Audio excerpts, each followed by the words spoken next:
I am the Tofu Golem. Please enjoy the video. You start by prepping the keyboard and your camera. Wipe keys and remove dust so details read sharply. Once done, place the keyboard on a neutral background and choose either a straight top-down view or a slight angle to show depth. I recommend 90 degrees for documentation.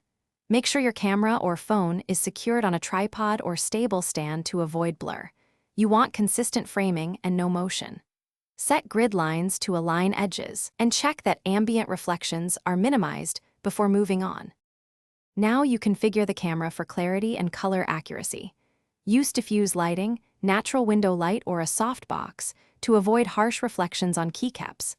Set ISO low, around 100 to 400, to reduce noise, and choose an aperture between f/5, 6 and f/11 for even sharpness across the keys.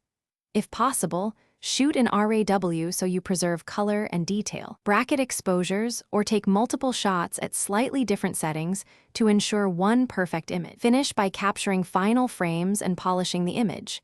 You should review shots at 100% zoom to confirm sharpness and even exposure, then pick the best frame. Next, import into an editor.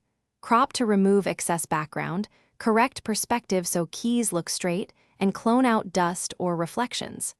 Make gentle contrast and color adjustments, then export a high-resolution PNG or JPEG for use and keep the RAW file for later rework.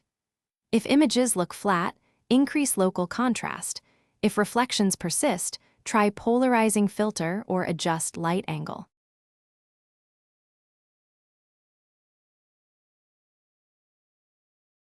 Thanks for watching. Consider subscribing if we helped you today.